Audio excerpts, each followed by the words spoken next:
আল্লাহ হযরত মূসা আলাইহিস সালামকে এক বিশাল আকারের পাথরের নিকট নিয়ে গেলেন এবং নির্দেশ দিলেন, হে মূসা, তোমার হাতের লাঠি দ্বারা পাথরে আঘাত করো।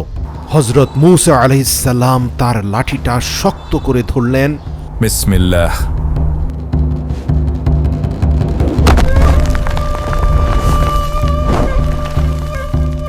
ভাঙা পাথরের ভেতরের দৃশ্য দেখে হযরত মূসা থমকে গেলেন। এই শক্ত কঠিন পাথরের ভেতরে একজন মহান ব্যক্তি বসে আছেন। তার সামনে সারি সারি পানির পেয়ালা, কিছু ফল, কিছু খাবার এমনভাবে সাজানো যেন কোনো আসমানি ফেরেশতা বসে আছেন। মূলত মহান আল্লাহ হযরত মূসা আলাইহিস সালামকে এমন কিছু অজানা বিষয় শিক্ষা দিতে চেয়েছেন যা আজ পর্যন্ত কোনো নবীকে তিনি দেননি। হযরত মূসা বিনীতভাবে সালাম দিয়ে বললেন, উস্তাদ, আল্লাহ আমাকে আপনার নিকট পাঠিয়েছেন। আমি কি আপনার সাথে থেকে কিছু ইলম অর্জন করতে পারি? ওই ব্যক্তি শান্তভাবে বললেন, হ্যাঁ, আমি জানি তোমাকে পাঠানোর কথা ছিল, কিন্তু হে মূসা, তুমি তো আমার সাথে থেকে ধৈর্য ধরতে পারবে না। এই কথা শুনে হযরত মূসা আলাইহিস সালাম খুব অবাক হলেন। ভাবলেন, আমি একজন আল্লাহর নবী, আল্লাহ আমাকে দুনিয়ার বুকে অনেক বড় দায়িত্ব দিয়েছেন, আর আমি কিনা ধৈর্য ধরতে পারবো না। কিন্তু মনের কথা মনেই রেখে দিলেন। খুব শান্তভাবে হযরত মূসা বললেন, ইনশাআল্লাহ আমি অবশ্যই ধৈর্য ধারণ করব। আমি জানি তুমি তা কখনোই করতে পারবে না, তাই আমার শর্ত স্পষ্ট করে তোমাকে জানাচ্ছি। তুমি যদি আমার কর্মকাণ্ড নিয়ে 3 বারের অধিক প্রশ্ন করো, তবে তোমার সাথে আমার সফর সমাপ্ত হয়ে যাবে। হযরত মূসা আলাইহিস সালাম মাথা নেড়ে সম্মতি জানালেন। অতঃপর হযরত খিজির আলাইহিস সালাম পাথরের ভেতর থেকে সোজা হয়ে দাঁড়িয়ে হাঁটতে লাগলেন। হযরত মূসা তাকে পেছন পেছন অনুসরণ করলেন। তাদের সামনে এক বিশাল নদী, প্রবল স্রোতে বহমান। এই নদী দিয়ে যত নৌকাই প্রবাহিত হচ্ছে, কোনো নৌকায় তাদের ডাক শুনছে না। হযরত মূসা করুণ স্বরে এক মাঝির দিকে তাকিয়ে ডাকলেন, ভাই, আল্লাহ ওয়াস্তে আমাদের নদীটা পার করে দেন। অবাক করা বিষয়, সকল মাঝি খুব তাড়াহুড়া নিয়ে তাদের পাশ কাটিয়ে চলে গেল। হযরত মূসা উপলব্ধি করতে পারলেন যে তাদের দরিদ্র পোশাক দেখে মাঝিরা বুঝতে পেরেছে যে তাদের পক্ষে ভাড়া পরিশোধ করা সম্ভব নয়। অতঃপর হযরত মূসা দীর্ঘ সময় অপেক্ষা করে আল্লাহর দরবারে প্রার্থনা করলেন, হে আল্লাহ, আমাদেরকে সাহায্য করুন। ঠিক তখন দূর থেকে দেখা গেল একটা নৌকা আসছে, খুবই জীর্ণশীর্ণ, পুরনো কাঠ। নৌকার মাঝিও খুব দরিদ্র। মাঝি বিনীতভাবে বললেন, আসুন, আমি আপনাদেরকে বিনা পয়সায় নদী পার করে দিব। খিজির আলাইহিস সালামের সাথে হযরত মূসা নৌকায় উঠেই 2 হাত তুলে আল্লাহর দরবারে সেই মাঝির জন্য দোয়া করতে থাকলেন। তিনি বললেন, আমি আল্লাহর কাছে প্রার্থনা করি আপনাকে যেন আল্লাহ একটা সুন্দর নৌকা তৈরি করার তৌফিক দান করেন। আমার দুনিয়াবি সম্পদের কোনো লোভ নেই। দোয়া করুন যেন মৃত্যু পর্যন্ত হৃদয়ে এক এবং অদ্বিতীয় আল্লাহকে ধারণ করতে পারি।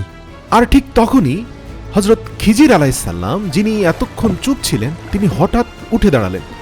নৌকাটা তীরের খুব কাছাকাছি আসার সাথে সাথেই নৌকার মাঝ বরাবর সজোরে তার হাতে থাকা লাঠি দিয়ে আঘাত করলেন। আর সাথে সাথেই নৌকার কাঠ ফেটে ছিদ্র পথ দিয়ে তীব্র বেগে পানি বইতে শুরু করল। হতবিহ্বল মূসা চিৎকার করে বলল, আপনি কি পাগল হয়ে গেছেন? এই লোকটা দয়া করে আমাদের নদী পার করেছে, আর আপনি কৃতজ্ঞতার বদলে তার নৌকা ছিদ্র করে দিলেন। আপনি দেখতে পাচ্ছেন লোকটি হত দরিদ্র। এই নৌকা নষ্ট হলে লোকটা খাবে কি, পরিবার চলবে কিভাবে? তারপর শান্ত চোখে হযরত খিজির আলাইহিস সালাম মূসা আলাইহিস সালামের দিকে তাকিয়ে বললেন, শান্ত হও মূসা, আমি কি তোমাকে বলিনি তুমি আমার সাথে থেকে ধৈর্য ধরতে পারবে না? হযরত মূসা সঙ্গে সঙ্গে থেমে গেলেন। তার শর্তের কথা মনে পড়ল। হযরত খিজির আলাইহিস সালাম বললেন, ঠিক আছে, এবারের মতো তোমাকে ক্ষমা করা হলো। আবারও নিয়ম ভঙ্গ করলে আমাদের পথ আলাদা হয়ে যাবে। নৌকা ছেড়ে চলে যাওয়ার সময় হযরত মূসা মাঝির দিকে তাকালেন। মাঝি কোনো চিৎকার করছে না, কোনো গালাগাল করছে না। সে শুধু নীরবে তাকিয়ে আছে নৌকার ছিদ্রের দিকে। এই নীরবতা মূসা আলাইহিস সালামের বুককে আরো কাঁপিয়ে দিল। তার চোখে পানি এসে গেল। খিজির আলাইহিস সালাম উপলব্ধি করলেন এই মাত্র ঘটে যাওয়া ঘটনাটি হযরত মূসাকে খুব কষ্ট দিচ্ছে। হে মূসা, আমরা চোখে যা দেখি সবটাই সত্যের শেষ কথা না। অনেক কিছু থাকে যা মানুষের খালি চোখে স্পষ্ট দেখা যায় না, কিন্তু তোমার রব সেই সব অজানা বিষয় জানেন। এবার হজরত মূসা শান্ত হয়ে গেলেন। কিছু দূর যাওয়ার পর তারা দেখলেন একটা ফুটফুটে শিশু সামনে দিয়ে হেঁটে আসছে। শিশুটির মুখে হাসি, চোখে মায়া। শ্রান্ত ক্লান্ত নবী মূসা এবং খিজির আলাইসাল্লামকে দেখে বিনীতভাবে শিশুটি বলল, আপনারা কেমন আছেন? আপনারা কোথা থেকে আসছেন? মূসা আলাইসাল্লাম শিশুটির সুন্দর আচরণ দেখে অভিভূত হয়ে বললেন, আল্লাহ তোমাকে ভালো রাখুক বাবা, আমরা পিপাসার্ত, তুমি কি আমাদের পানি এনে দিতে পারবে? হ্যাঁ, কেন নয়, আপনারা এখানে বসুন, আমি এক্ষুনি পানি এনে দিচ্ছি।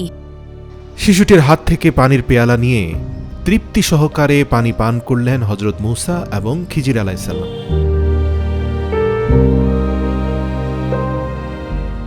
হজরত মূসা খেয়াল করলেন হজরত খিজির শিশুটির দিকে এক দৃষ্টিতে তাকিয়ে আছেন, যেন তিনি শিশুটিকে শুধু দেখছেন না, তিনি শিশুটির ভেতরের কিছু বুঝতে চেষ্টা করছেন। মূসার মনে প্রশ্ন জাগল, কিন্তু শর্তের ভয়ে প্রশ্ন না করে চুপ থাকলেন। খিজির আলাইসাল্লাম শিশুটিকে জিজ্ঞেস করলেন, দূরে যে দুজন দাঁড়িয়ে আছেন তারা কি তোমার বাবা মা? হজরত খিজিরের কথা শুনতে পেয়ে শিশুটির বাবা এগিয়ে এসে বললেন, হুজুর, এটাই আমাদের প্রাণ, আমরা তাকে ছাড়া এক মুহূর্ত বাঁচতে পারি না। সে হাসলে আমরা হাসি, সে কাঁদলে আমরা কাঁদি, আমাদের সুখ দুঃখ সবই ওর সাথে জড়ানো। ঠিক তখনই হজরত খিজির আলাইসাল্লাম হঠাৎ এক আশ্চর্য কাজ করে বসলেন। তিনি সজোরে শিশুটির গায়ে লাঠি দ্বারা একটি আঘাত করলেন, আর মুহূর্তের মধ্যে শিশুটি মাটিতে লুটিয়ে পড়ল এবং তার নড়াচড়া থেমে গেল। হায় আল্লাহ, এ কি ঘটলো? হে পাষাণ, তুমি কি করলে? আমাদের প্রাণ ভোমরা কেড়ে নিলে। হজরত মূসা রাগে কাঁপতে কাঁপতে বলে উঠলেন, আপনি একজন অমানুষ, কি করে এক নিষ্পাপ শিশুকে হত্যা করতে পারলেন?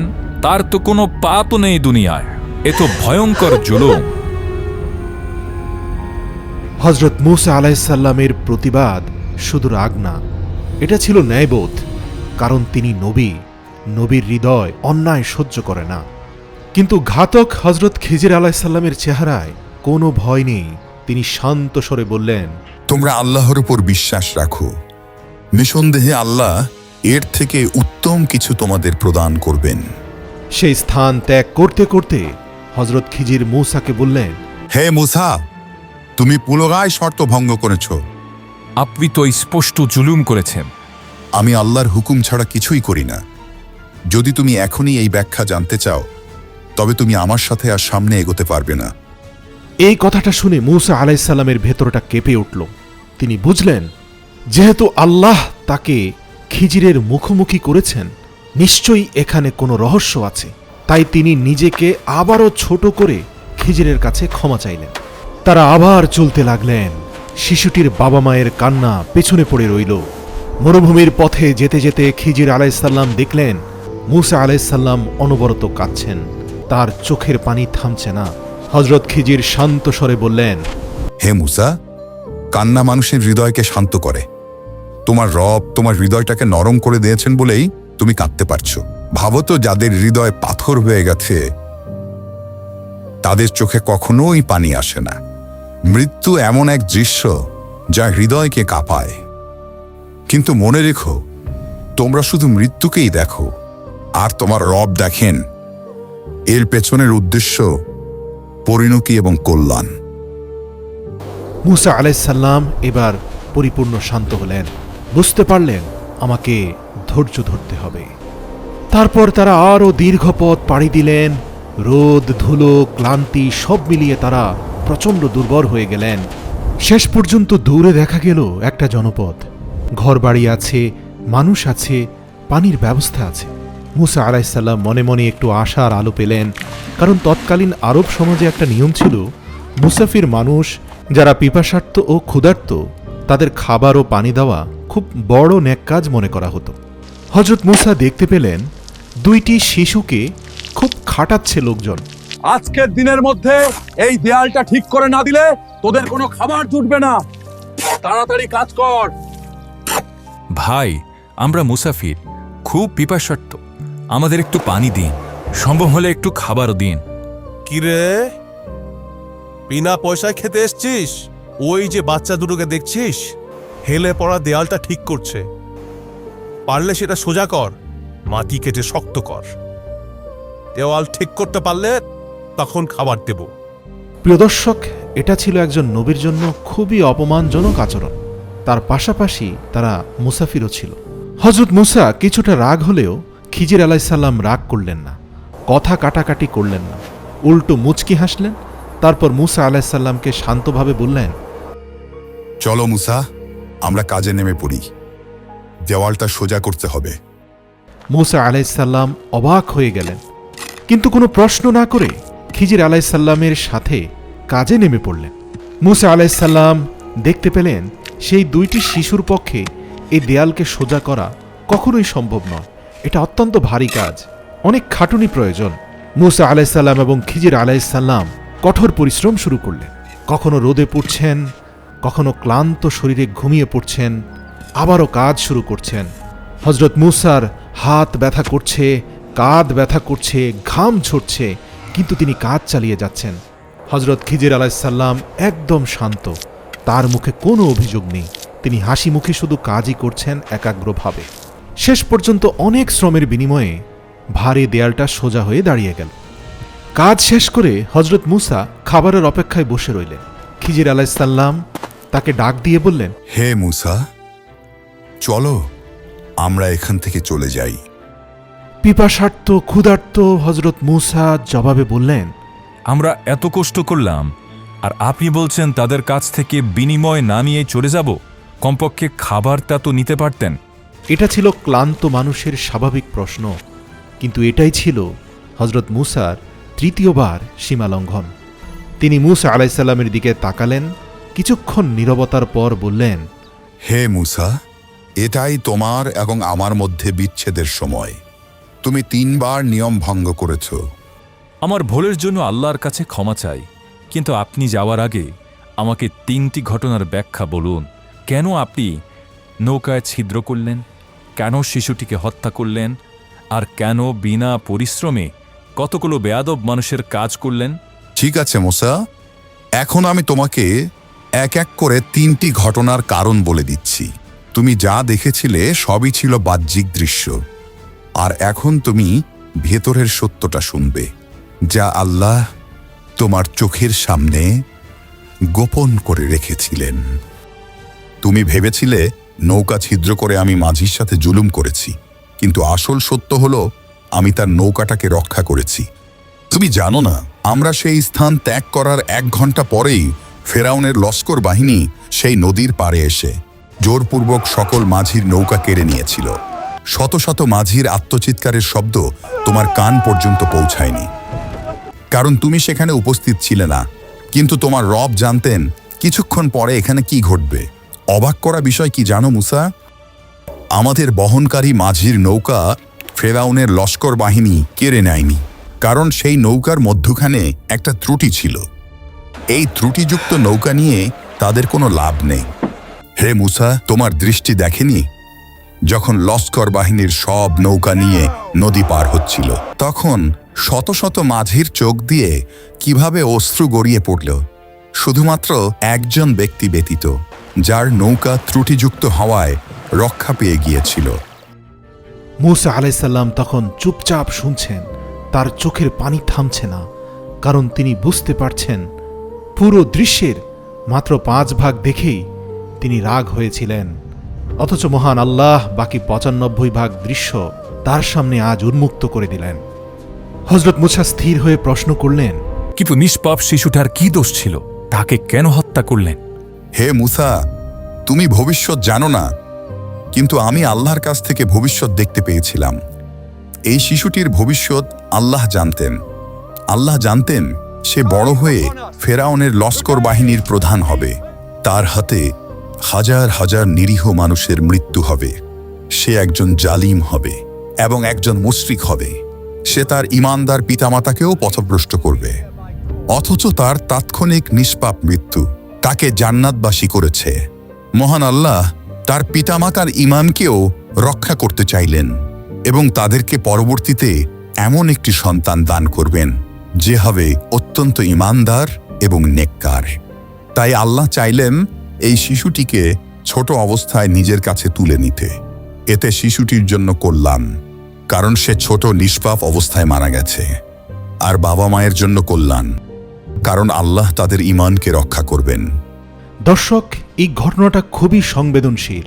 আমরা মানুষের চোখে দেখতে পাচ্ছি একটা পরিবার ভেঙে গেল, কিন্তু আল্লাহর কাছে এটা ছিল ঈমান বাঁচানোর সিদ্ধান্ত। এবার আসো তৃতীয় ঘটনায়। তুমি ভাবলে লোকগুলো আমাদের অপমান করলো, পানি দিল না, খাবার দিল না, তবুও আমরা কেন তাদের দেয়াল ঠিক করলাম? শোনো মুসা, ওই দেওয়ালটা ছিল আসলে 2 ইয়াতিম শিশুর। তুমিও দেখতে পেয়েছ সেই 2 শিশুকে কিভাবে তাদের কঠোর স্বভাবের চাচা তাদের দিয়ে ভারী কাজ করাচ্ছেন। এই উগ্র ব্যক্তিটি ছিল অত্যন্ত লোভী। যে দেয়ালটি ভেঙে পড়ার উপক্রম হয়েছিল, সে দেয়ালের নিচে এই 2 ইয়াতিম শিশুর নেককার পিতা তাদের জন্য রেখে গিয়েছিলেন গুপ্তধন ভাণ্ডার।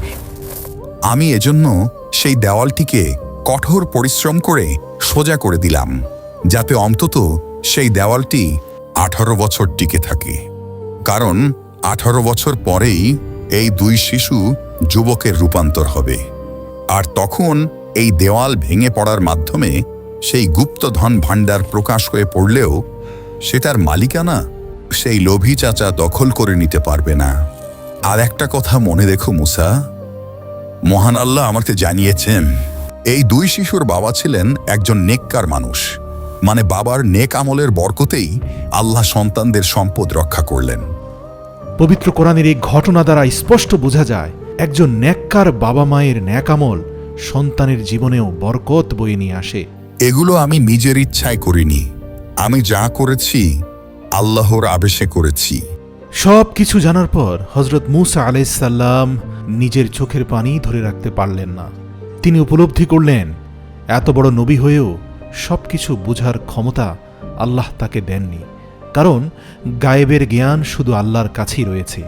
তিনি যাকে চাইবেন তাকেই তা প্রদান করবেন, যতটুকু চাইবেন ততটুকুই প্রদান করবেন। মূসা আলাইহিস সালাম সিজদায় লুটিয়ে পড়লেন এবং দোয়া করতে থাকলেন, হে আমার রব, আমি বুঝে গেছি আমার দেখা সব কিছুই শেষ কথা নয়। কত কিছু দেখে আমরা রাগ করি, বিচার চাই, অভিযোগ করি, কিন্তু পরিণতি কি তা শুধু তুমিই জানো। হে আল্লাহ, আমাদের অন্তরে নূর দাও, যেন আমরা হেরে গিয়েও আলহামদুলিল্লাহ বলতে পারি। আলহামদুলিল্লাহ। আমাদের অন্তরে নম্রতা দাও, যেন দুনিয়াবী সম্পদ পেয়েও অহংকার না করি, সব অবস্থায় তোমার উপর পূর্ণ ভরসা রাখি। প্রিয় দর্শক, কখনোই বলবেন না আল্লাহ কেন আমার সাথে এমনটা করলেন। হয়তো চাকরি চলে যাবে, ব্যবসায় ক্ষতি হবে, প্রিয়জন ছেড়ে চলে যাবে, কিন্তু আপনি ভেঙে পড়বেন না, কারণ আপনি দেখেন আজকের কষ্ট, আল্লাহ দেখেন আগামী দিনের রক্ষা।